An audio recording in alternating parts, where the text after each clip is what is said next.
1770, and the Presidio Monterrey is where I served in the Army in language school. That is still an active military post. Fort Ord across the bay went away, but they kept Monterrey and the language school. So that's still there. And then San Francisco, the Presidio, unfortunately, has gone away in 1776, and Santa Barbara in 1782. So they had their missions in place. They pacified the local populace. They made it easy for people to walk up California to various places that they wanted to settle. Now, how did people get to California? Well, you could come by sea, perhaps the Pacific, or a lot of people walked. And so they also had a mission system, not as well known and not as well preserved, through southern New Mexico and Arizona. So if people wanted to walk from Mexico, they had the same similar mission system all the way to California. Well, then they had to build the towns. You have to have some people. You got to build some towns. You have to have commerce. So in 1777, they established San Jose de Guadalupe, San Jose, California, just south of San Francisco, about what, 2.5 hours or so? So you had San Jose. That was their first one in 1777. And then in 1781, they established the town of Our Lady, the Queen of the Angels. Pueblo de Nuestra Señora, la Reina de los Ángeles. We simply say Los Angeles. But that's the full name of the town. Our Lady, the Queen of the Angels. And then finally, in 1797, they established Santa Cruz. So they had everything in place. The Russians turned around and went back home. They decided that they were an awful long way away from Moscow. And the Tsar believed in ruling and making all the decisions from Moscow. They didn't have a local system like the Spanish did set up. So they left. They went back up to Alaska. And, of course, eventually they didn't find Alaska to be a very inviting place. They sold it. The Tsar needed money. And we paid $50-some million in gold. We always paid in gold back then. No paper money. We paid in the good stuff. So we bought Alaska, and everybody thought, what a terrible buy that is. The Secretary of State was John Seward. They call it Seward's Folly.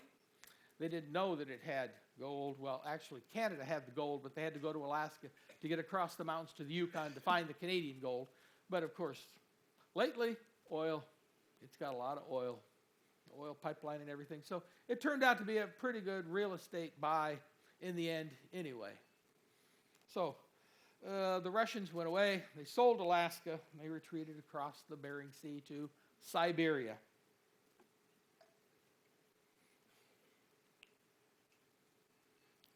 So you can still go and, like I say, visit the old adobes and so forth. So the cities, once again, San Jose de Guadalupe, Our Lady of the Angels, and Santa Cruz. So they had a pretty active colony going then. It was very successful. It was part of the Viceroyalty of New Spain, and so they had, of course, local commanders and local rulers at Monterrey. They were willing to do that rather than trying to micromanage everything from Madrid. They sent the rulers over here. The rulers sent other rulers to help them out. And so their system of government was, there was always somebody there to deal with problems. You didn't have to send far away to find out, well, how are we going to deal with this problem? There was always a government official there to deal with it. And as far as monarchies go, it's probably a pretty good system. So California became a Spanish territory. And then, of course, we decided we would like to have it, thanks to the Spanish-American War, Mexican-American War in 1848.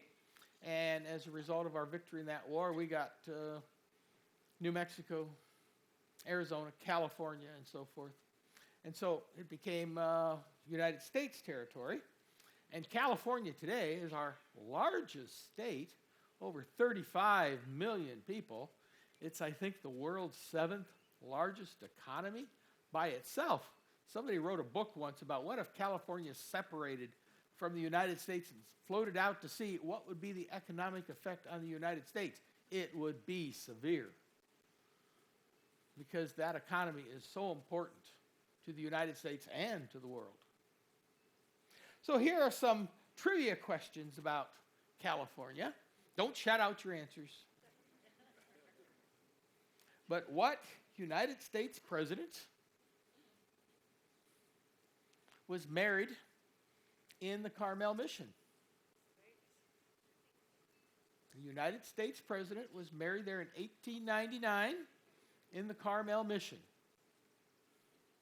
They liked that mission. Well, here's a hint. He was a Quaker. How many Quaker presidents have we had in the United States? 2.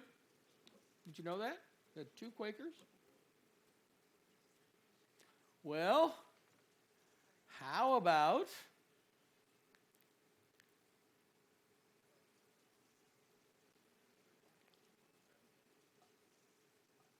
he was born in Iowa?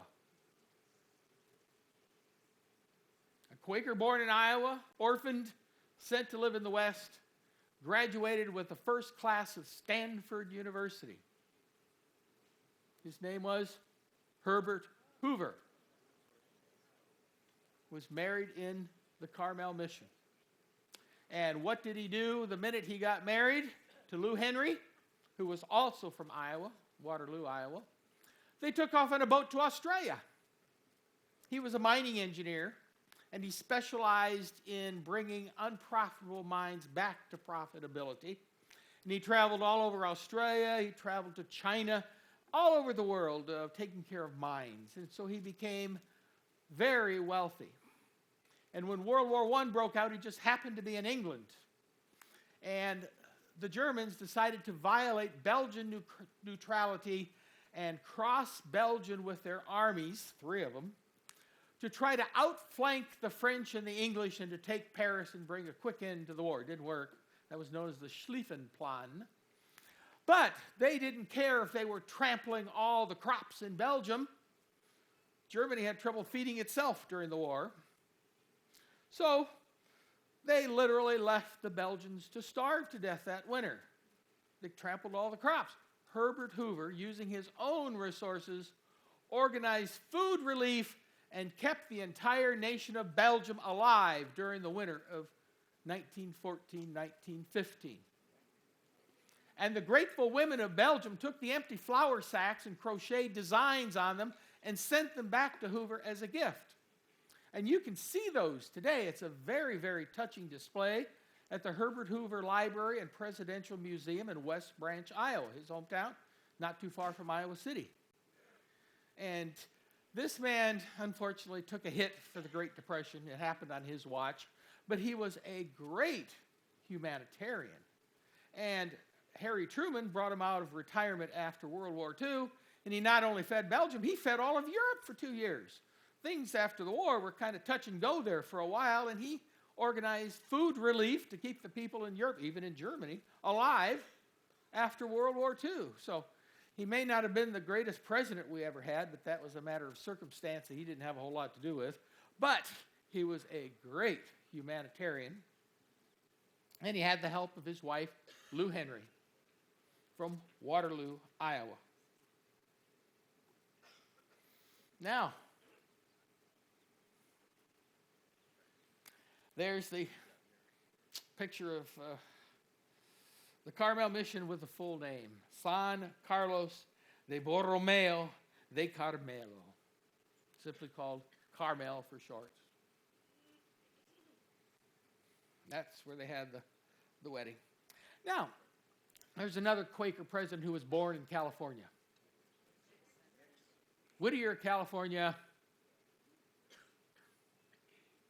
Also a Quaker, Richard Nixon. So we've had 2 Quaker presidents, both of them from California when they were elected. And that's kind of interesting. And then you got the flag of California. Somebody tried to make California a republic once. That was a comedy of errors where there was somebody tried to crown himself king of California, and they called it the California Republic, but that didn't go over too well. That's a whole other story. But that's the reason why California, why it took them 220 27 years to settle the land. There was no gold there, so there was no reason to go there until the Russians started coming. Then there was a political reason to go there. So then they finally organized it into a viable colony. So that ends the presentation on the settlement of California.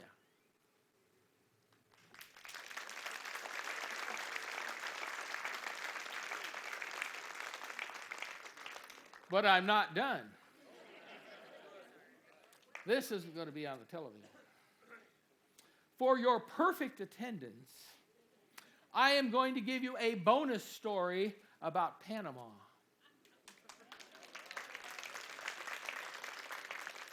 When I was in Panama, once a month we had a required meeting, and it usually, for my units, took place in the big movie theater nearby, and it was called Guidance. And the subjects of these meetings were usually about our moral probity. They were lecturing us about the evils of getting married in Panama and so on and so forth, but it was usually done by a chaplain, Navy, Air Force, Army. They would always come and they would talk to us once a month and sort of remind us about the benefits of going home unmarried. And anyway, one time we had a talk from a bird colonel. And I don't remember much about what the bird colonel had to say to us, except that he wanted us to improve our shoe shining. Because some people, we all had 2 pairs of shoes. Some people were only wearing the 1 pair of shoes, and the other pair was just sitting there under their foot lockers, and the humidity was turning them green. So he didn't want to see any green shoes in the barracks. So he came and emphasized the need to shine our shoes at least once a week and keep from turning green. Okay, so we usually had a minister or a priest come and talk to us about our moral deportment. I guess you could say that. They were talking to us about moral deportment because there certainly were a lot of temptations in the Republic of Panama. I remember one particular minister who looked like Billy Graham. He was tall like Billy Graham. He had an accent like Billy Graham. He preached like Billy Graham. And of all these speeches that I heard, all of these counseling sessions, I remember the end of his speech. And of course, he was very dramatic. And he says, "You are in the military service, and I want you all to do a good job. Keep your noses clean, save your money, and when you get back home, you can give Dodge fever to every girl in town." If you remember the old ads for Dodge fever. So that's my one story about Panama. Your bonus story.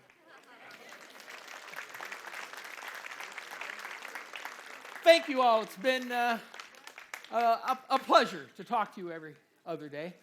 And I hope you go home with and carry on and spread the information that I've given you. Thank you.